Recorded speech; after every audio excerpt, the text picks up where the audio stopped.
So even if you are in the most subdued time of the show, you still have three-dimensional stars coming at you. You get so used to it, you don't realize it anymore. You don't realize you're looking at something that if you were on, that classic, if I was on acid, this would look crazy. Like so many people have said before.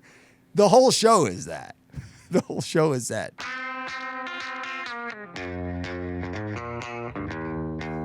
Welcome back to another edition of the What Podcast. I'm Barry. That's Russ. That's Bryan Stone. We're wrapping up. We're getting closer to wrapping up our sort of recap of Bonnaroo 2024. We did, several interviews with bands on site, Say She, Michigander, Gwar, and today we're going to bring you the interview that we did with Happy Landing. But the big news, and we'll get to it here in a little bit, our man Bryan, world traveler, jet setter, The 2024 Bryan Summer of Fun is in Leg 2, just wrapped up, man. I was thinking about this earlier. This is like a whole new Bryan. This was Bryan typically is the guy who holds up in his house and, we don't see him for a while. But, or just goes to the show, has my fun, and then just goes home and find something to complain about. Yeah, find something damn it, to bitch about. I couldn't hear the guitar very well, damn it. Guy in front of me had the biggest afro ever or something, whatever. But all of a sudden now he's going to Bonnaroo. He's going later to New York for Madison Square Garden to see one of his other favorite bands. But this past weekend, he went out to Las Vegas to the Sphere, and saw the Dead, and we're going to hear about that ad nauseum here in a little bit. And, we will. And, we're going to hear about Russ's other camping trip. You had a little music mini festival, non-Bonnaroo related, right? I'm sure there was probably one or two people. Yeah, nothing to do with Bonnaroo. Nothing to do, but I wanted to real quickly, coincidentally, we've sort of not talked about it here in a while, but, we started a contest before Bonnaroo asking people to tell us which bands to see, but then we also said share with us one of your favorite memories or pieces of memorabilia, and then we would come up with a prize packet. We didn't have a date, we didn't have a prize pack, anything like that, something from my basement. Basically something I want to get rid of to clear out space. But coincidentally, my buddy that I work with his wife, showed up at the office Friday, and guess what he found? Well, I know, so I won't spoil it. At a yard sale. Oh, wow. So really is one of the cooler promotional. Why don't you describe it for the people that aren't watching? I mean, Bonnaroo things. You're not watching. 2014, Bonnaroo delivered your tickets, basically your wristband, in a lunchbox, and it's really cool. Rufus is all over it. All the iconic sort of things that has art. been 10 years now, hasn't it? Wow. Yeah. And the funny thing is, I have 2 of these already, but I didn't want to get rid of them. No, I wouldn't get rid of mine. Now I have a third that I didn't have to buy, so I'm going to give it away. And whatever I can stuff in here, there's already, and here's the other. This is how selfish I am. I have a couple of bandanas still in the cellophane. Wow. And since I have duplicates, I'm willing to part with. Well, what I had it on a note to do the other week or so, and I might do it again later on down the road, but the amount, and maybe I already mentioned it, but the amount of stuff people collect at Bonnaroo is getting so absurd now, it kind of makes it look like our collection's not as good as we thought it was. Yeah. The collectibles are just such a part of it, and I love it because I love knickknacks. I'll take anything you'll give me. So, but yeah, I guess we're looking at getting somebody a winner within the next week by next show. Yeah, so let me see if I can get it right. 423-667-7877. Yeah, but I mean, we just got to pick a winner. We've already run the contest. Well, I wouldn't mind having, what do you mean? People can't call in with more of these? I mean, I'm all about it. I want to hear all these memories. So. Well, you better hurry either way because we're picking a winner real soon. We're picking a winner real soon. We're going to have much time, yeah. Somebody's going to get that swell lunchbox and whatever else I can fit in there. So All right, wanted to do that, and we have still, like I said, we have our Gore interview, which was a relatively short one, but we have a special episode planned that we're probably going to spend more time than we should. Probably end up dedicating, based on the way I've been putting together in my head, a majority of a show to Guar. I think it's worth it. I think we'll have some special guests that were involved with the show, at least from a coverage standpoint, and I think that's going to be a lot of fun. The interview is like 3 minutes. Yep. And that, I thought, at first, like, damn, that's it? Of course, I didn't know what to do. I didn't know how to get any more. But that's all anybody got, because everybody was like, it's not like, so where do you go next on the tour, guys?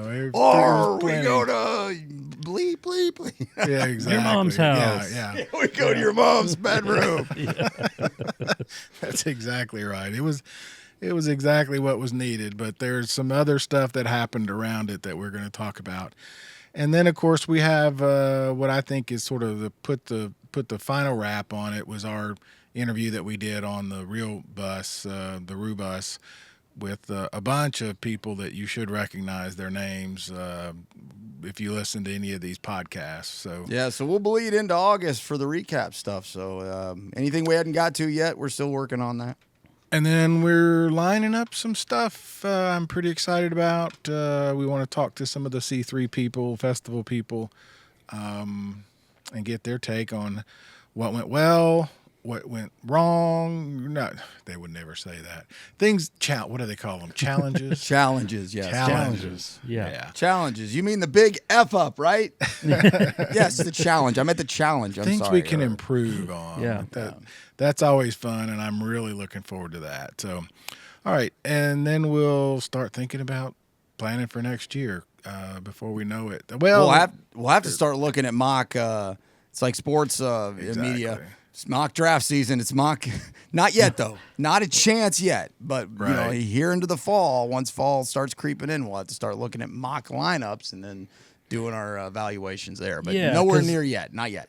Well, bands start putting out their, upcoming 2025 tours, and that's when everybody tries to read the tea leaves and look. Oh, there's a gap in June, and they're not announced anything. Maybe they're playing Bonnaroo. It's a lot of that kind of like, it's fun, and people have gotten pretty sophisticated. I mean, we know from doing this show enough that they're not going to be out. They're not going to do Bonnaroo if they don't have product. So you can look at who's got product coming out or who put product album out cycle this is year. a big deal. Yeah. It's gotten pretty sophisticated, and some folks have gotten pretty close. So anyway, we'll look forward to all that. So all right, Russ, why don't you go first? This is another camping trip. Russ Shocking. with the bus. Russ went camping, everybody. He waits till it warms up outside a little bit. Big show today. Russ goes camping. Yeah, sorry, I'm sorry. Again. Sorry. Once again, sorry. Yeah. No, this was another one of those like undisclosed location, kind of it's who you know to get in. So this one was on Lookout Mountain, so pretty much right in here in our backyard in Georgia. It's like speakeasy camping. You got to have the password. Yeah. This isn't something you just show up at. You got to know, and you got to know when and where and who is the big thing. But this is a bluff right on the side of Lookout Mountain, and it's a big flat, narrow piece of land that we all kind of line up and camp on. And this is actually an airstrip. They had planes taking off and landing while we were there. And, of course, you got to, clear the area, planes coming in. So, we all had to kind of make sure nobody's, get the dogs up, make sure nobody's in the flight path. And, then sure enough, a little plane comes in. And these are like, light sport aircraft. So these are, I was going to say, I'm picturing Wayne's World having a real deep conversation on the back of the Pinto or whatever they drive. And then, hold on, here it goes. Whoa! So the plane comes flying pretty much. You were thinking that, and I was picturing some dog chasing an airplane's tire as they want to do. Well, they're about big enough for that. I mean, it could freak a dog out if a giant plane comes in. But these were just sport aircraft that people come in and land, and so we did that. They had a few bands to play. There was a 80s cover band, which I thought was pretty fun. Silly little stuff like that. Our buddy Butch Ross, I don't know if you know him. He's I know played Butch. a lot in Chattanooga. Yeah, he plays up there. every The year. dulcimer is The what mountain he is most dulcimer, known yeah. for I love playing. Butch. He's great. Yeah. Yeah, Butch is awesome. So yeah, we had a bunch of food. You know, we had a bunch of beer. It was just a really fun, pleasant camping weekend. So that's Well, I guess part of what I'm hearing is that I'm not on that list, and it doesn't sound like you were either, Brian, even though you're out of town. So No, that's a Russ special right there. yeah. You got to might yeah. have to get, I don't know might if I have can to get get you the in. knock knock high sign next year. Yeah. Yeah, this is it's called they call it the NRFE, NRFE, no room for error is the name of the landing strip, because it really is, if you don't get in there just right, you know, you're not going to make it, because it's a very narrow path. There's nothing but trees and everything around. It's pretty wild. Nice. All right. Anything else? That's it for me. I mean, nothing to do with nothing compared to what All Brian right. did. Yeah. Well, I didn't want to cut you off. Yeah, thank you. Because I think we know once Brian gets going on this, he's very excited about this trip that he made out to the Sphere. So, all right. First of all, I got to ask, and then I'm going to let you talk. Yeah, ask all you got. Any question you got? 128 degrees? No, I think it didn't get above 120. All right. Well, good for you then. Not above 120. Really, so much of Vegas connects. You don't really have to go outside much. It really wasn't much of a deal. And I wasn't in it for long, but it doesn't feel much different than 97 here with all the humidity. I mean, it really doesn't. But I didn't walk around in it for an hour. You know, if I did that, I guess I could get back to you.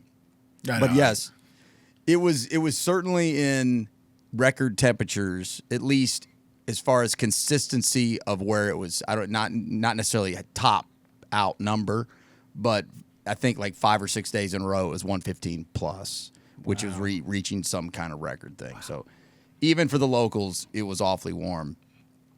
But I tell it seriously though, I am so giddy. I've barely been back. It's about 28 hours now. So I slept most of that. So I haven't had a ton of time to digest, and I've been boring every single person I run into about it. and I'm like, hold on. I just want to tell you a minute. And then I just go. Hold on. I don't want to get too detailed. And then I go detail. So I'll try not to do that here either. And a little bit of a spoiler alert, if this is something you're wanting to do, there's one more chance to do it this year, and I think they'll do another one next year. I didn't want anybody telling me anything going into it. And many people told me that it's not going to matter. Don't worry about it. It really isn't going to matter. Didn't care what they had to say. I still didn't want to hear it. And I stayed away. They are right.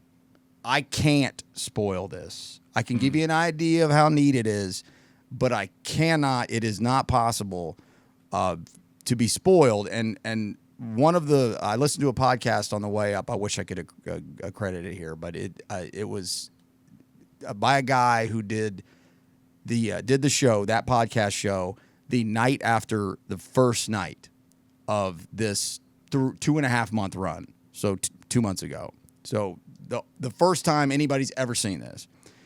And what stuck out the most to me was he said it's kind of it would to me, if to him it feels like trying to tell somebody, I don't remember what year he used, but I'll just make up a year, somebody in 1915 who only knows maybe still pictures. Maybe you know what a decent still picture looks like, and trying to explain to that person what a major motion picture with light, sound, music, and an auditorium to watch it in. You tell that person, they'd say, you live on Mars, dude. You know? I thought that was perfect when I was listening on the way up, and as soon as I saw it, I was like, that's like the perfect way to explain it. Because you couldn't explain to that guy or girl, woman, that technological advance, and you really can't do that here either. Okay. First of all, Vegas sucks. Vegas is a stupid. There it is. Vegas is a stupid city. That place sucks. And I don't gamble. And nowadays I don't party or drink. I could still have fun at a party, but none of it. I mean, just none of it is of any interest to me. I've seen crazier stuff going on every other block in New York City than I saw in Vegas. I mean, that just, it's like Disneyland for adults. Well, yeah, they're. I mean, it's a rabbit hole, but everything I've heard is they're sort of confused and conflicted between whether they want to be family oriented or not. It does feel like there's a lot of kids.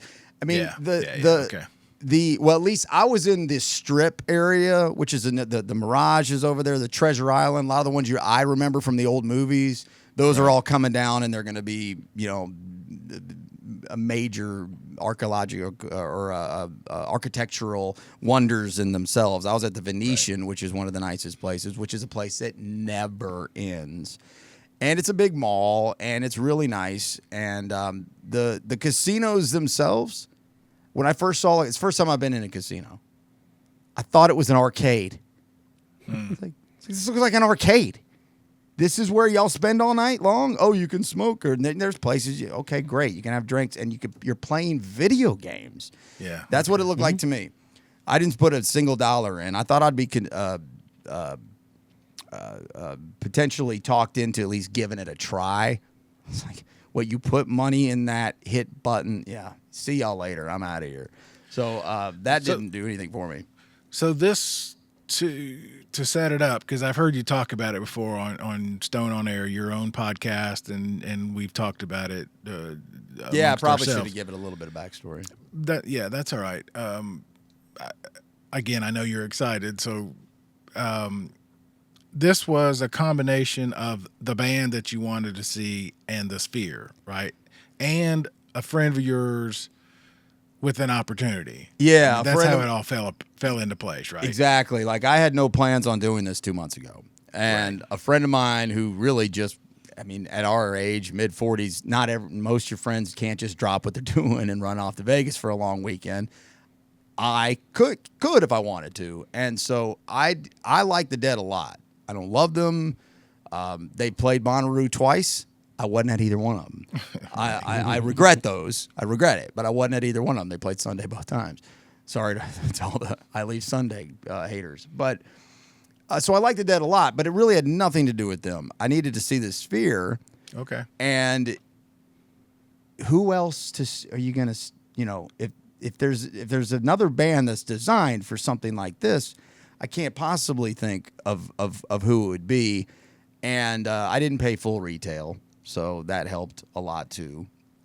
And so that's how it came together. And well, and you don't have to give away numbers, but what does that mean? I mean, is it prohibitive, or is it, if cost? It's going to cost? Yeah, it's going to cost you, but it's not prohibitive? I mean, you got a ticket. It's cost prohibitive. Okay, your buddy did you a solid. Yes. He did me a very big solid. Very big solid. I think that it is absolutely cost prohibitive. Okay. To a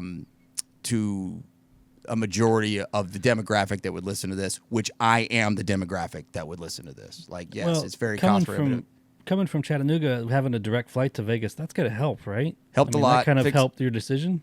Helped a lot. Well, that was the catalyst. That was like, okay, it's in my head with my buddy. It's in my head. Whoa, now we can fly straight there, because for those who don't know, we just got direct. We don't have a very good airport. We actually have a great airport, but it just doesn't direct flight anywhere, many places anyway. And Vegas, we just got a direct flight, so that was a big part of it. But tickets and lodging, yes. I mean, okay, you got to drop some money, and if you just dropped what it would generally cost to go to Bonnaroo and do it right, a month later, run off to Vegas. These are worlds I don't live in. Yeah. My guess is most of the listeners don't live in that world either. So I am not lost on me that the luck of the situation here has been very nice.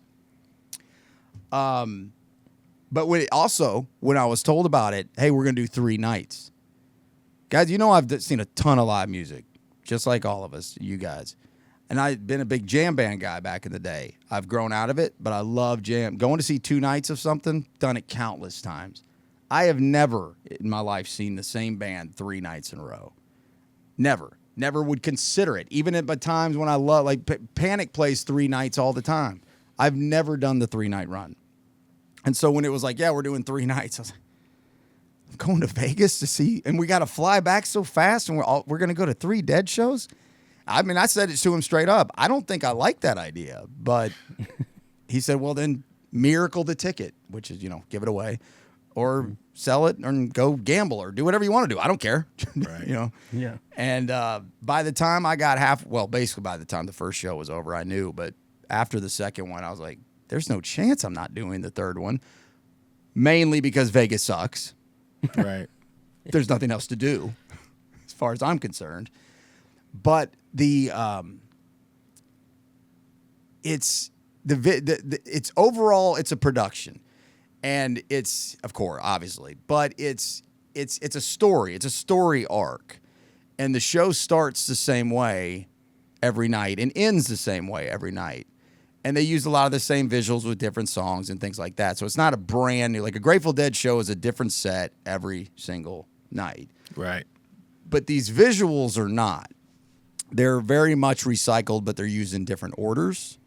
And so now the new thing is, of course, within the jam band community, guessing, what are they going to open with? What do you think? What do you think? What do you think? Mm-hmm. Now it's like, well, remember that thing we saw last night? I wonder, what do you think they'll use to that one this time? And that kind of, it brings a whole nother dynamic of not just, are we looking for, what are we going to hear tonight? What are we going to see also. So if you just like the band, 5 songs, and you've just heard them before and you think those 5 songs are pretty cool, one night and get out of there.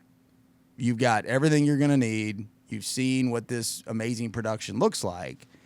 But if you like them a lot, and you don't go to this, you're going to regret it the rest of your life. And Bobby Weir is 78 years old. And so there's only a little bit of these runs left. And it is indescribable how cool these transitions are. And just to give a quick, we'll go ahead and run that right now. Russ, this is when I in the radio world, when someone would come in and say, I'm putting you to work today. Be like, God damn it, that means I got to pull all this stuff. I got to do all this stuff. Russ, I'm putting you to work today. Let's go to the clip. I don't have enough to do. Yeah, let's go to the clip. Yeah. So this is like a perfect transition of, this is Tennessee Jed, where you can see this portal, and it would go to one of their classic venues they played over the last 40 years. And then that visual would kind of hang around with lots of little weird things flying around and stuff. And in this one, it goes to Winterland from San Francisco. They closed down in the late 70s. There was Cornell, which is very popular in Cornell University, very popular in Grateful Dead lore. There's Hampton in Virginia, which is one of some of their legendary shows. And the Madison Square Garden's another one, and Red Rocks is another one. So you're not going to get the same venue that it shoots into, but you're going to get one of them. So that's where it's different, but not. That's one of them. Okay. The open of the show is just a stripped down rock show. They just play a rock show but except for, as you can see here, with Bobby Weir, it's the biggest. It takes up the entire sphere, so you can see it. It looks amazing just seeing him just sitting there playing just a simple guitar and playing a song. Each show opens that way, with just a simple one song, and then I don't have a video for this. The whole world opens up. The whole thing, the sphere starts to open, and it'll take too long to even try to explain that. But it's like a Google Earth kind of view, in and out from the Earth to space to intergalactic stars to Milky Ways to made up alien land. And it all kind of has this theme throughout the show, and then towards the end of the show, it closes and it comes back from crazy space to intergalactic to Milky Way to just above the atmosphere to into the atmosphere. And then over the 3 days, you start to think, hold on, let's see if we can figure out when, because it takes like an hour for that slow comeback. It's watching a movie. If you know the band, you know their history, and you appreciate it more than if you know it. It's a movie. It's just the weirdest damn movie you've ever seen. Right. And it's a movie that not everybody can understand. but it does have an open middle and close. And then the what's the final one here? Oh, here was one where this was One More Saturday Night, which on Saturday night, of course, you're going to get. But they played this one. It's a bunch of handbills, concert posters, and ticket stubs. Yeah. And it covers really the cool. entire, as far as the eye can see, which is a little couple of blurbs where you can see the band, inside. And they played that to their most popular songs. So the first night was Casey Jones. And then the next night was, I can't remember which one. And then that one was One More Saturday Night. So on those nights, we're like, I wonder where they're going to use all those handbills. Which song tonight? So that kind of anticipation you build inside yourself. Normally when I'm at a Dead show or any jam band show, even if I'm getting a little tired, I'm kind of like, let's speed this thing up a little bit, it's 20 minutes on this thing. But in this case, you knew every time there was a transition, every time there was going to be something different to see, and the anticipation built. And you look up and it's 3.5 hours, and it's like, whoa. Where did it go? What was the set? What, 3.5, 4 hours? By the time it started until it ended, it was 7:30 to 11:30. Intermission breaks with a solid 30-40 minute intermission. Start a little late, come back a little. So it's not solid, but it is 18 songs, and for the Dead, stretching all those damn things out so long, that's a lot of songs. Yeah. Seeing 3 nights. I'm just trying to put myself there. Was that? I mean, obviously it was fun. Do you have to see 3? And what I mean by that is, you now have the comparative opportunity.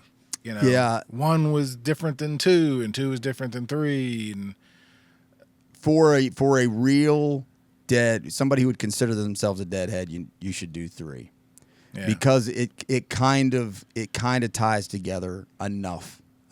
Not really, but enough. If 1 and 2 would be fine. And as I think I mentioned earlier, if you just barely know the band, 1 is 100%. Right. Like all you need. 1 gives you a perfect understanding of what this band is and how these are 6, each one of these little, just looking at it when it's turned off is wild. Yeah, right. Which I think I have a picture of that too. So I can't tell if it's video, if it's scaffolding. I can't tell. This is one of the, whatever number they're on the Wonders of the World. I don't know what number we're on that. This is the next one. So 20th Wonder of the World, whatever. This is it. The technological advance of this place is clear to see by the naked eye. It is not clear to understand until you see it. That leads me to the next sort of question is, especially with the 3 nights, I'm guessing the first night you're just, head on a swivel. Yes. Trying to figure out the technology, and then you're trying to figure out the music, and then you're trying to figure out how they merge the two. Is that, or is that happening all at once? No, that's a fair assumption and mostly true, mostly correct. What I should have mentioned already, I should have mentioned from the jump because it matters. The first 2 nights we were in the 300 section. And it's all one side, so it's 100, 200, 300, same as you would expect. Sure. And it doesn't appear that it matters where you are if you're up in the seats. It doesn't appear so. The first 2 nights we were in the 300s, and then we traded, which was just a genius stroke by my buddy to do this. He last minute decided to do it. Traded for the floor. The floor is once you've already done the other 2. The floor now gives you, and I'm really speaking specifically to the Dead. I don't know what the Eagles are going to look like in there. I don't know how this is going to go. It's going to be wonderful. If you love the Eagles, you're going to have the best Eagles show you've ever seen. But the floor gets you to where you can actually, I'm actually here to see a rock band.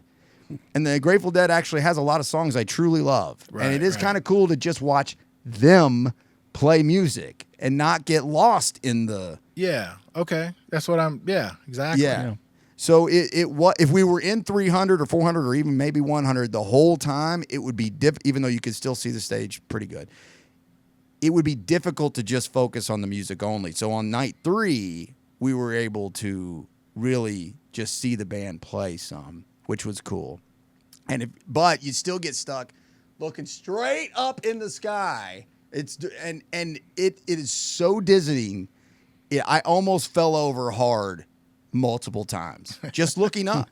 Not because I was messed up or anything, because it was that dizzying, but it was so irresistible. It's like staring at the sun. Don't stare. I can't help. I have to. And, all right, straight up, what if you were tripping? Would it? I mean, how? Don't do it. Don't do it is what I would say. Don't do it is what I would say. But I mean, people who like that kind of thing know how to handle it well, and I'm sure it was pretty wild. But I mean, I jokingly but meant it seriously, said in there at some point, I'm like, this is LSD. Yeah. This is LSD. Because like even at the times when things are calm, because every now and again a song sets in and nothing really happens. Like it isn't a constant 3.5 hour mind bleep. It does settle down sometimes into a song where you'll just have them on the major screen and there'll be little fluttering something, but not much. But there's almost always stars coming because remember, we're in a galaxy. The whole thing is we've left Earth. Right. And we're in a galaxy, and we're coming back to Earth, through the galaxy. So even if you are in the most subdued time of the show, you still have 3-dimensional stars coming at you. You get so used to it, you don't realize it anymore. You don't realize you're looking at something that if you were on, that classic, if I was on acid, this would look crazy. Yeah. Like so many people have said before. The whole show is that. The whole show is that. So compare it to what? I mean, most recent Pretty Lights with the lasers and everything. I mean, that's a good point. You made it. I guess in my mind, I'm thinking you're just constantly being bombarded with. No. Okay. No, you're not. But it could feel like you are. I guess it could feel like you are, but you're not. And I'm at a point in my life where I really pay closer attention to things that I didn't quite used to. We did discuss whoever we was. We were trying to think what are the bands that would work here, like for the purpose, the spirit of this place. Right. Tool was one that came to mind. Fish, obviously, they've already done it. I'm blanking on others right now, but Pretty Lights was one that I think I came up with that one. I was like, Pretty Lights would work perfect in here, and I'm glad you brought that up because I do want to tie this into Bonnaroo because I spent a little bit of time on this show and much on others that I just rave about the What stage. It's the greatest place to see a stage. Greatest sound, greatest production. I've never seen anything better, and I will never believe that there's anything better. And then every now and again, I'm like, what do you think about? You think Red Rocks might blow your mind enough? You think that might? And I'm like, there's no chance. No way Red Rocks stage. I'm not talking about the venue. The stage can do that. I believe that still holds because this isn't about a stage. Okay. This isn't about a stage. This is about a building. So I still think the What stage is the winner here. But as far as sound and visuals are concerned, this is the place that does it. It's got to be better than anywhere. It is loud, but not too loud. It's perfectly blended. It's perfect. Like from the floor, you feel the music as much as you see it. Not quite through just strict vibrations, but there is a little bit. It's designed vibrations. It's not somebody left the bass too heavy. Right. One Saturday at your heart, your chest isn't exploding. Yeah, necessarily. The Witch stage guy sound didn't fall asleep on the bass, and you're feeling it. This is designed. It's wild, and then you look around and you don't see any speakers.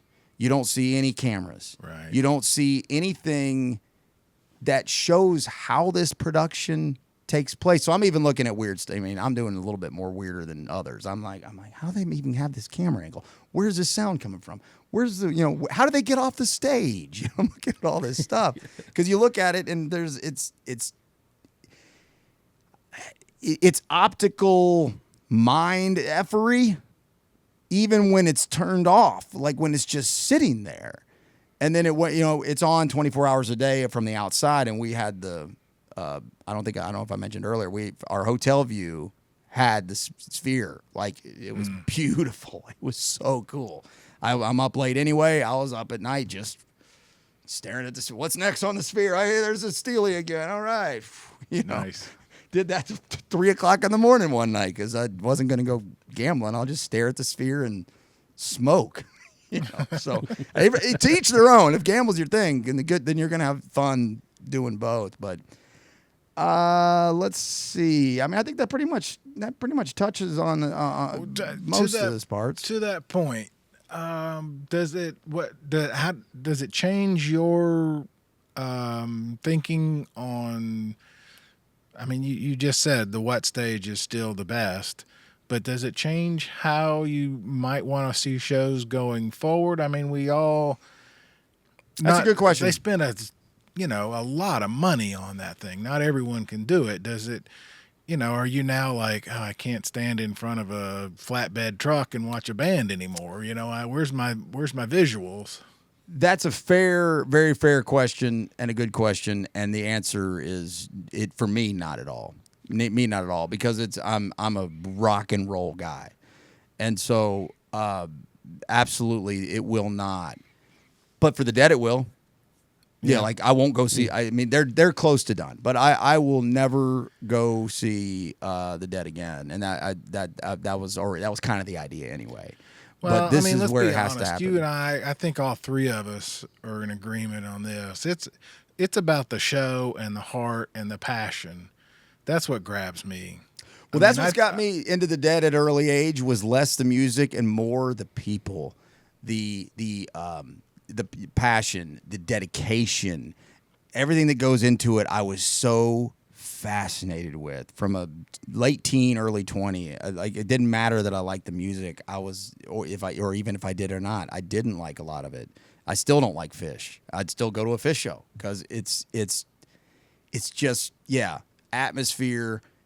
It's infectious. It's really, really, really infectious. Now this, I'm glad you brought that because it made me think of this real kind of fast. I don't want to go forever on this, but this was kind of like seeing the Grateful Dead in comparison to, like, if you were going to a huge football game or the Super Bowl.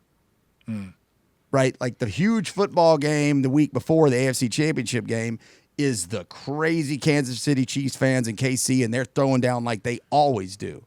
Right. When you go to the Super Bowl, some of those people are there. But that's not what you're getting.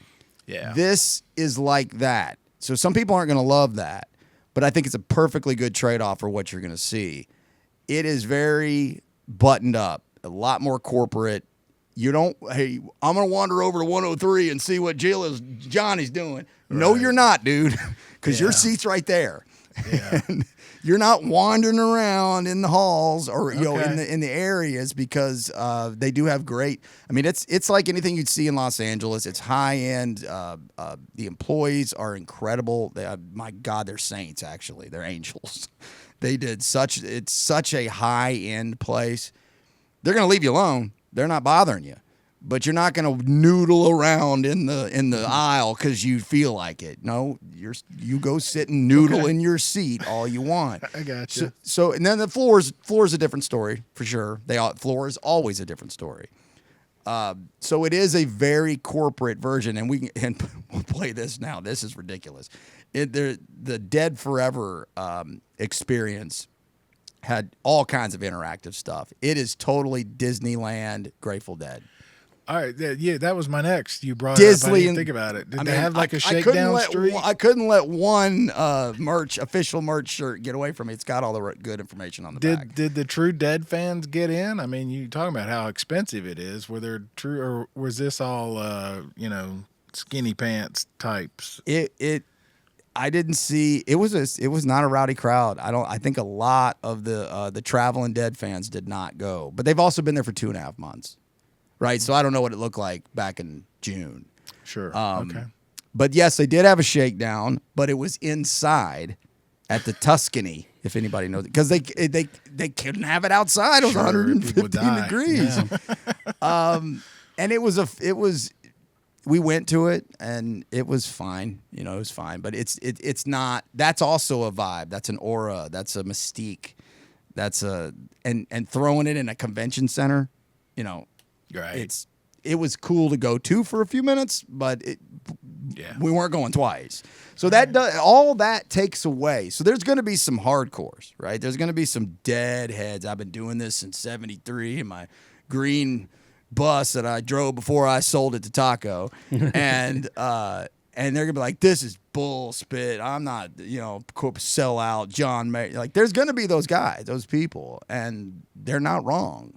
I wouldn't even argue with them. I'd just say I get it, but I mean, I'm dead forever pin right here. I mean, it's dead forever everything, and it was a total Disneyland experience of an interactive museum. I actually thought that was going to be something I couldn't wait to see. But it was Disneyland. All right. So it had a lot of that, and I'll never need to go to Vegas again, thankfully. And I can't imagine why I'd ever want to go to the Sphere again, because I don't know who would do something that I would enjoy anywhere to that level. So if you're a Dead fan, go. But let me ask you about the screen real quick. The screen is all encompassing. Like everywhere you look, it's screen, right? Is this essentially yes. Essentially, the very top, not as much, but yes. Essentially, it goes all the way up, and then they can optically make it look like you're in a square instead of a oval. Yeah. They can optically they can make it look like whatever you want. And there's, because of that leaving Earth and coming back thing, it really is, I believe, I couldn't quite figure this out, but I think it's constantly slightly moving, almost like the rotation of planets. And so if you ever just really think, it always feels like you're kind of moving. When you're on the floor, the stage always looks like it's kind of doing this. Yeah. Just a little bit sometimes. So is this like an IMAX screen on steroids? I mean, we've all been to an IMAX. Yes. And you get that kind of, it fills your whole vision, and it kind of dizzies you just because it feels like you're moving. But it's an IMAX that is technologically advanced by crazy amounts. It would be the greatest planetarium you've ever seen. Surely Neil deGrasse Tyson will come in there and do some kind of space show in there. I mean, why not? Cool. I'm really glad to hear you say, though, that at some point it became back about the band and the music, because I guess that's something that that surprised me. At some point it became a concert again. You weren't just being bombarded, so that's new. News to me. We talked about that exact thing too. That because when you're on the floor and work your way close, that's a little different. But when you're up top, you can't really see the band. Not to a matter that is satisfying if you really wanted to see them. But they did have where they would just show them on the screen good enough, and then not much else going on, and that would just sometimes for a whole show. So you did get to actually just, remember, I'm at a rock concert, and I don't have to be tripping my mind out every second. I should know this. What's capacity? See, I didn't double check on this. I thought it was 15, but I was told by many people that it was more like 20 or 22. If only there were a way to find that out quickly. I know. If only. Find that out, yeah. I'm not going to look it up now because I don't have my phone. I'm doing it because I don't want to get it. 18.6. 18.6. Okay. I thought when someone told me 2022, I was like, nah, it's not 20. 15, 18, which is, So in between what we were both guessing. So 18, which is a healthy amount of people. So also when you think about a venue like that, it's not just what you can do, it's can you fill a place like that up, that many people. Mm-hmm. Yeah. As we've learned, the nut now is about 15,000. So so when you and no one's going to do that for one night. That's too expensive. Yeah, you have to do that for or at least you have the multiplier for your business department of your band. The Eagles are about to do a run for about a month. That's got to be able to multiply to make it worth their while. I heard, and I don't remember if it was Trey Anastasia himself or about Fish did it. They didn't want to do multiple. They didn't want to do months because they don't like to repeat shows ever. And so they only did like 4 or 5 or something. They did 4, I believe, one weekend. Yeah. So it's a different, and the U2 did a bunch, and so U2 did about a month or more. I thought that was, I'm not a big U2 guy, but that was a good place to start to give it a good test run. I know some people that went that just they're U2 crazy and loved it. I don't know what that would look like. Probably sure a it was lot cool. like that Bonnaroo show with all that screen Yeah. that was behind them, if you remember. So I mean, it's it's just all I've been thinking about since while I was there, since I got back. Also, just for because it's definitely worth noting, did break away to go to the Hoover Dam. Oh yeah. And boy, that made my weekend too, because I wanted to do something. I felt like it was just like, I don't need to just go out to casinos and see dead shows and go to Vegas and be a degenerate. Like, I need to do something. And the Hoover Dam was a perfect idea. We drove out there, rented a car for the day, and then we also needed to make some rounds and get some stuff, so that worked out beautifully. Went down there in the morning. It was about 95, 100. It wasn't quite 115. We got there around about 9 or 10 o'clock in the morning. Boy, that is a sight to see. I mean, that is incredible. That's cool. So that was fun to do on Friday, and then I was wanting to do something else on Saturday. I was trying to cram in a lot just because I had very little time, and by the time I woke up Saturday, jet lag and lack of sleep was catching up to me, and then we had the final night, and then we flew out at 6 a.m. the next day. So basically, I didn't sleep for a day and a half, and I just said, you know what? To hell with checking out anymore at Vegas.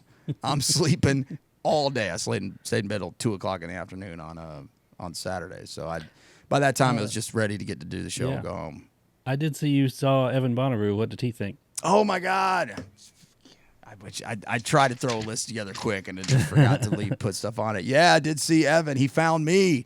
I was like, holy Jesus, man! How did you find me? I didn't even pin where I was or anything. He probably just looked for the socks. You're not that hard to find, man. I don't in this place though. There's 18,000 Bryan Stones in there.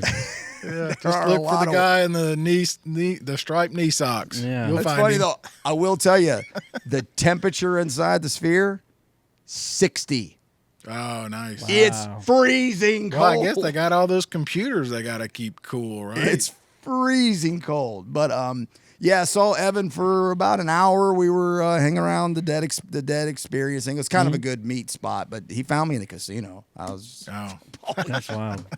hey man, That's funny. and then we were gonna meet up at the show, but you know how that goes. Oh, yeah. It was too hard, and so we even talked to him about coming on the show, but he is traveling as we speak this moment. So he caught a I couple. wonder if he's told his parents yet that he's going to have to change his last name. Yeah, I don't know. I don't know. Just going to. I don't know. I do not know Evan's last name, and I don't care. Nobody does. I think it's Brown, actually, maybe, but it's Bonnaroo, man. Evan So Bonnaroo. that was very cool, and I do, Evan, if you're listening, I am disappointed we weren't able to meet up on the floor, but man, we had such a great spot, and we were, I was trying to focus on watching a rock band for a little bit, and so I was like, I am not moving because this is, I'd say 30 rows out, Nice. at a major rock concert. That's Nice. for me. I ain't Brad Steiner, right? Well, I don't know what. I don't have to be on the stage to be happy. Yeah. I don't know what you're having to do to take care of your friend, but he sure did you right. So, Absolutely. Well, Yeah, he certainly did. Jeremy Klutz is his name, by the way. We'll throw him out a shout out at least. Yeah, Jeremy. I got good friends, man. I've done a lot of dumb things, and I've had to do some things to fix my life, and I won't go into those details now. But never one of them was having to. You better start running with better crowds, son. Like, no, I'm the problem. All my friends are good. yeah, that's cool. Well, good for you. Anything else from either of you before speaking of Bonnaroo? Let's bring No, it I back. guess we should get to our talk with Happy Landing, which I will say quickly before we get to it. I enjoyed those kids. I hope they don't mind me calling too. them kids. Their music is good too. I like it. I'm not going to act like I've listened to a ton and I know much about them since. I'm not going to pretend to be that guy, but I listened to enough and they were fun. This is, I've said it 100,000 times. This is one of my favorite things, having done the job I did for the Times Free Press for almost 4 decades, I love meeting bands on the way up, doing that first interview or the first few, and then seeing where it goes. And I love that too. And that's never lost on me, and I've never grown out of that. Like, I don't care how small a band is, in a covering, I don't necessarily mean just an interview, but in a covering, being around, just kind of being a part of that ecosystem of how that goes. That's a fun place to be. Whether it ever pans out or not. I mean, my dumb fake but not fake story of Jason Isbell used to be my friend. Not really, but I've been around him drinking with a bunch of people 22 years ago, right? Like, nobody knew he was going to be the star he was at that time. And so, who knows where Happy Landing goes? Who knows where they've been since then, or since we'll find out a little bit more now. But I loved it. Yeah. Everybody has to start somewhere, and we've gotten to follow Repeat, and War and Treaty, and I mean, I can go on and on. Of St. Paul, my God. St. Paul, yeah, that's a good one. Gosh, that's one of my favorites. It's just everybody has to start somewhere, and as we've said, Bonnaroo typically does a great job of picking bands that are going to have a shelf life. They're good because they're good. The bands are good, and these guys are good. And a lot of festivals book bands that aren't good sometimes. I mean, sometimes they got to fill out the festival. Right. Bonnaroo doesn't book bad bands ever. No. Coachella and some of these Lollapalooza, the major ones really don't. But Bonnaroo never has. It's like if you're booked at Bonnaroo, that means somewhere in some ecosystem of music, you are making waves. You're making music that There's they a like. reason. That's right. It's not just because you're bringing eyeballs and you're a TikTok star or whatever. No, it's because you're doing something that's got a potential to go somewhere else. Right. That stood out, and I'm always surprised to hear when the acts say, no, didn't really know anything about Bonnaroo. Or they did. Remember a couple of those guys were like, no, don't know much about it. And they're from Nashville, Knoxville, and Mississippi, right? That's funny you remember that. That's 100%. They are very young. My neighbors had just moved in recently, super fast. They were in the yard when I pulled up, and I was in a hurry to get in here to get recorded. But they were watching the cat while I was gone. I was like, yeah, hey, man, thanks. I was like, you guys like the Dead that much? I don't know. They're like 24. I think I know one of their songs maybe because they're so popular. I think my dad listened to them. I was like, you know what? Thanks for taking care of the cat. See y'all later. Yeah. Love you to death, but I'm not going to go any further on this one. Yeah. It's funny too because the other thing I remember, Brian, because it kind of Russ is when it was done, they were like, "That was fun." And I'm like, "What?" Yeah. It's supposed to be fun, right? And then she said the same thing. I'm like, are we that different? I mean, it's just, Yeah, we're not putting you on trial. We should be. Well, exactly. Yeah. Well, I don't know. I mean, there's a lot of doing interviews can be exhausting. Now, we're talking to a lot of bands that aren't, their demand's not crazy high. She had a busy schedule that day. At least until they got to us. I think they were done. Yeah, Michigan had a brutal schedule that day. So doing interviews can be tiring for sure. So I don't know. It surprised me. He's like, that was fun. I was, yeah, well, I hope it's all fun. With a sharp stick. It's not fun, then we're not any good at this. Exactly. That's my point, I guess. All right, so any other setup before we listen to these guys? And let's let it roll. Let's get want to thank them yeah. again. It was a lot of fun, and I can't wait to see where they go. Happy Landing.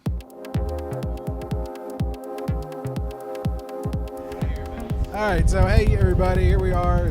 We're back at our all-time favorite place, right, Brian?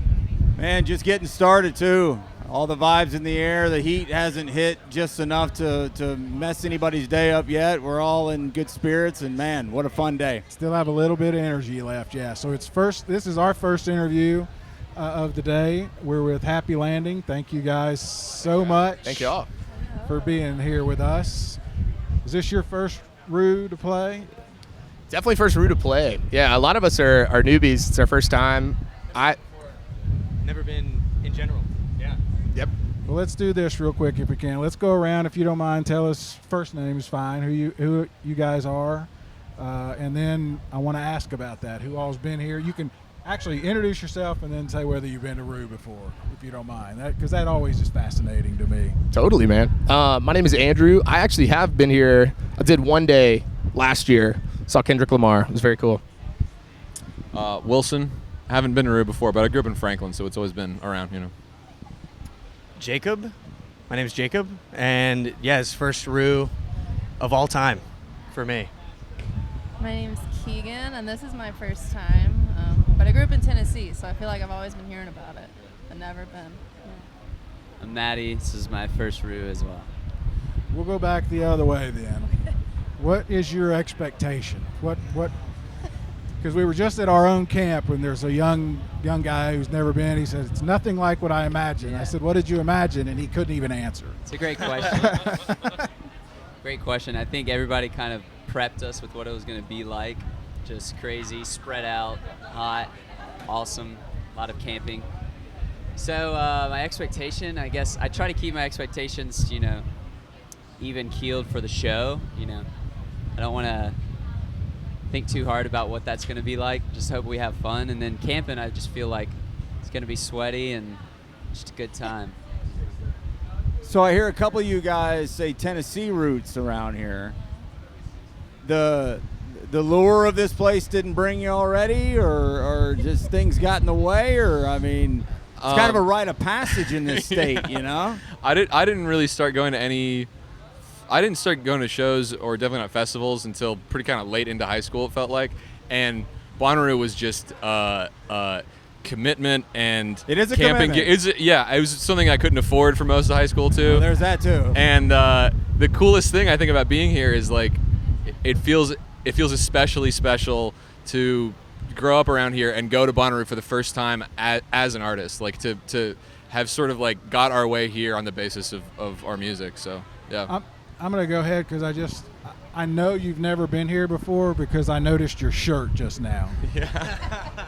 That's a heavy-duty February shirt, man. That is not a June in Manchester I'm trying to Lawrence of Arabia my way out of sunburn for the moment.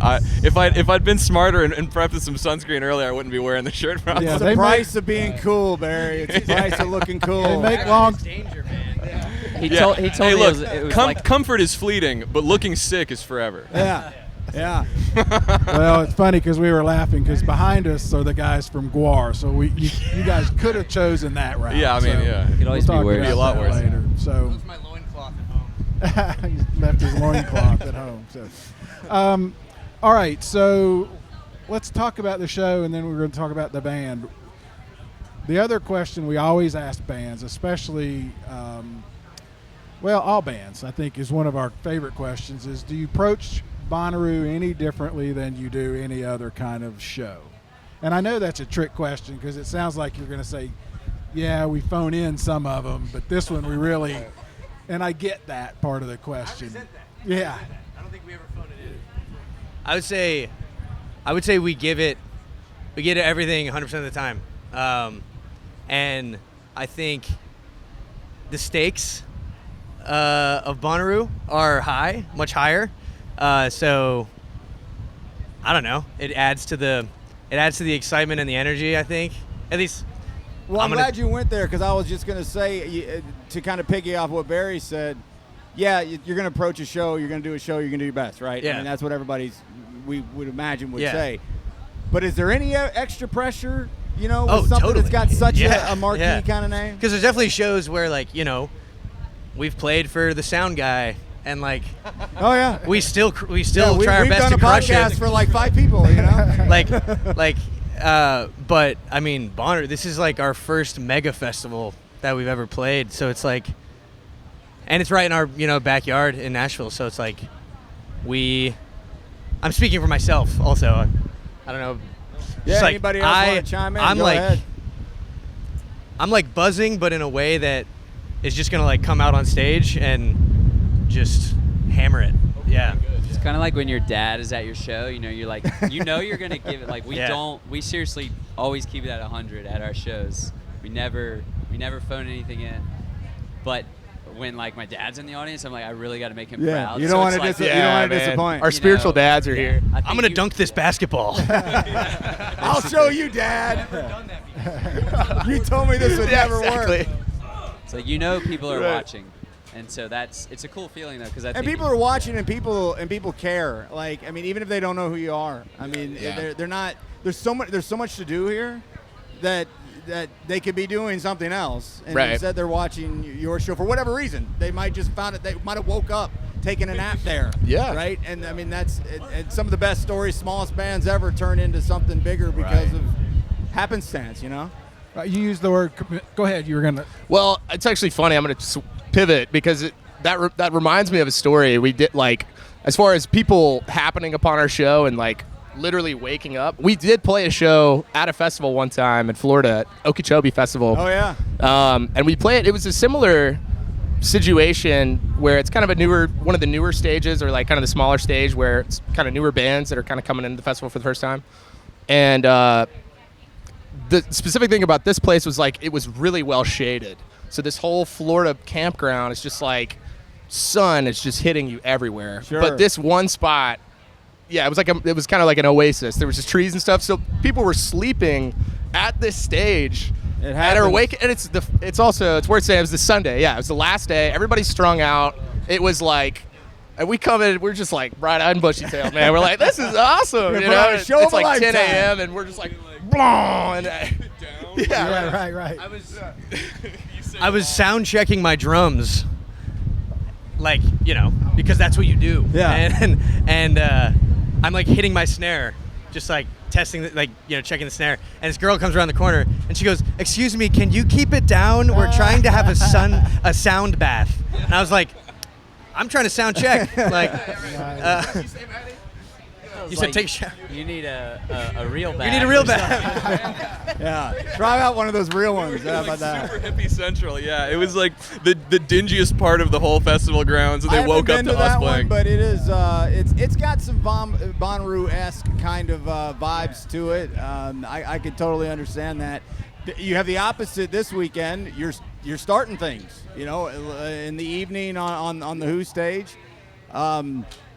I mean, we already asked what you think your expectations are, but how are you feeling? I mean, jitters? You're like, I've done a lot of things that I thought I was good at that I was still scared to shitless to do, right? Yeah. I'm not suggesting that. Does the set change at all? It's a pretty standard set. I mean, right now we have an album coming out in about a month. Like, wait, what day is today? A month from yesterday. July 12th, our album's coming Right at a out. month. And so we've been trying to test out a lot of our new music and trying to integrate some of our bigger, older songs in there. And so we've kind of solidified this, like, this is the perfect 45-minute set for where we are right now. And so we've done it before. I feel good about it. Honestly, I've been more focused on the campsite. Yeah. Prepping for like the camping. And once we see the stage, I'll Part of the snap reason I into it. ask is because part of the lure, we've been doing this. Brian's been to all of them. I've been to like 18. So part of the allure is fans are here. You mentioned commitment. So you know you've got an audience that wants to be here. And that right away changes a lot of things. But along with that comes an audience that wants to discover and learn, and they appreciate, you know, what you guys put out there. So occasionally a band will, you know, pull out a rarity or something they've wanted to do. That's kind of why I was asking. That's cool. I think, yeah, having it being our first one, I think we just want it to go really well. Yeah. You know what I mean? And like, Yeah, sure. definitely. So we're playing. I guess we're like playing our hits in a way. But I think that works as like a new guy on the block. It's like, play your hits. Why not? But you mentioned the commitment that people have here, and like I really have seen that too. I mentioned that I just got to do like one day here last year, and I've been fortunate enough to like go to some other a couple other really big festivals and see how they do stuff, and like just what the community and the vibe is over there. And there's just something different here. Like people really take care of each other. People really care about the music. You know, the fashion is super cool, and like that's a big element at other places. And it's definitely a big element here, but like it really feels like the music is why people are here, and the community, and just the farm itself. Yeah, you'll figure out pretty quickly that the fashion goes out the window after Right. about the Yeah, totally. 2 o'clock in the afternoon Totally. the first day, as you'll figure out. How long are you here? I think we're gonna stay for the whole No weekend. kidding. All right, Yeah. so who you want to see? Who's the? Fred again. I'm sorry. Fired up for Fred again on All right. was it Sunday? Sunday night. That's the Obviously, commitment there. You got all weekend. Chapel Row, and I know everyone wants to see her, but How Girl excited! pop. How exciting that they moved her. I Of course, know. y'all Yeah. don't. Y'all Yeah. have no clue if you haven't been No, here. I did, yeah. She was gonna be on one of the We tents, heard. Chapel. Oh, which yeah. is a. It was the tent, right? This tent. She was at the. Yeah. And then they I'm moved her just to the. excited to see the yeah. crowd that she draws. Yeah, the Which is secondary perfect. stage. It's gonna be something to see on Sunday, or at least that's what we're all hoping. Yeah. And before that move, there was real concern because she has exploded, and Right. these tents are great, and all these stages are great, but sometimes they don't work. Yeah. Jump on here, man. I'll just say quick. I saw Noah Khan last year, Exactly. and that was the There you situation. go. Like it was like you Exact couldn't even same. really enjoy the show because Yeah, it was you just know like exactly what- everybody on the campsite wanted to see And it. I think that was part of their learning experience from last year because, then that's exactly what we were concerned. We, meaning just the festival in general, was worried about. So that's going to be big time. It's cool you get to hang out for the whole weekend, too. A lot of people got to pop in and out. Yeah. I'm stoked to see Idols. Okay. That's gonna be sick. I've never seen them before, but I fucking love their music. There's a bunch but they're the ones that come to mind the most. The Okay. Emo Super Jam's gonna be sick, even though it's the same time as Cage. But yeah, Idols is probably my number one. You guys, who are you gonna see? Cage the Elephant and Goth and me. Babe. Okay. Nice. Nice. I'll say I think Parcels, like a late night set, is going to be really, really cool. So I'm really pumped about that as well. So you guys call Nashville home base then? Yes, sir. Yeah. How's it like playing and working in what everybody tells me they call Los Angeles East these days? Yeah. I don't know how prevalent that is in the community, but I hear that from my musician friends. How's it like working in Really days? You want it? You can It's say a loaded, it sucks. it's if a you loaded want. question. No, you got it. We tour a lot. We tour a lot, so we really, Nashville is just like a house for us. Okay. It's like we're home. Yeah. And it's it's our storage unit, and it's like our producers there. We have some other people there who work with us, so that's convenient. But like, we don't really get in the scene very much. It's just what I mean by LA East and what I think they mean when they say it's just so big now. It's you know? different, yeah. It's so huge, and I know you can say that about everywhere, but it really is. Yeah. Like having grown up in Franklin with like my dad working in downtown Nashville and stuff for like as long as I can remember. Nashville's mad different We're from now. It Chattanooga, feels so we're just crazy. down the road. Spend a lot of time in Middle Tennessee. So. Yeah. Still love it. It's still wonderful. It's just that like the expense of it and the traffic of it, and like every little layer of difficulty, it seems like gets heightened. But it's still awesome to be here. I think that's a real testament to Nashville's value is that like no matter how much harder it's gonna get to be here, it's still gonna be a really nice town to there you live. go. No one said it was going to be easy. No, yeah. All right, What do you want to guys. move to Austin? Exactly. It's just Nashville in the desert. All right, so we're gonna wrap this up. Thank you guys so much for giving us some time. Best of luck. Enjoy the rest of the weekend. Typically, we'll run into each other all the time. Though, so say hi. Yeah, So y'all have a great have a weekend. great Have a time. great show. Thank y'all.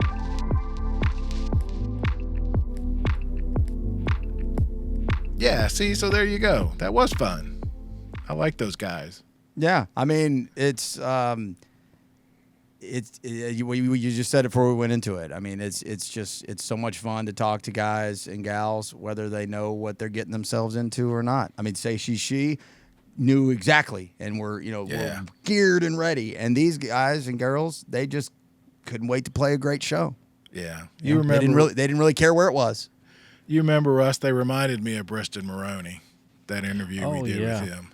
Yeah, very Remember much. how yeah. happy his dad was on the farm, and they reminded me a lot of him for some reason. And fortunately, I hit record this time. Good job. Haven't had one of those terrible mishaps in quite some 'cause time. You two guys are. Taco, did you hit record on this show? Because I ain't doing that again. Actually, I will. You want to do it No, again? please keep Yeah, doing let's it. start over. Yeah. I can't. It makes me mad when you guys do it. Did you hit record? I'm like, yes, but please keep doing it because I don't always. It's like hey, did you remember your wallet? You got your ID? Got your ID. I right. never Yeah. don't have my wallet or ID. Yes, Exactly. Mom, I got a jacket too. But you're right.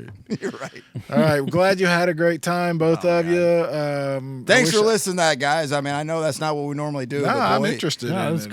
cool. It was such a pleasure. I cannot tell you how it was not just a fun time in Vegas. You know, I don't want it to get lost in that world either. Like, oh, cool, of course you had fun. It was Vegas. Nah, shut up. None of that. This thing could have been in Nicaragua. I don't wherever Right, it did. right. It is amazing. So thank you for listening to that. Thank you for listening to the show. I appreciate it. Well, and I need phone numbers from all of your friends because you guys are hanging out with better people than I am apparently. I don't know. I might have tapped that well dry, man. Yeah, what'd you do, right, Barry? What'd you do this weekend, Barry? I babysat a 7-year-old granddaughter. We had a blast. Well, A little different Not world, too but bad. we had a great time. She's I know so you, sweet. and genuinely, you love that. Oh yeah, So, absolutely. It was a You love that. blast. To me, it sounds like a freaking nightmare. But hey, what are you gonna Yeah. do? You know. We had a blast. All right, guys. Thank you. Thanks for Yep. listening. Like, share, subscribe, do all that stuff. We'll be back next week with more. Oh yeah. See you later. Yep.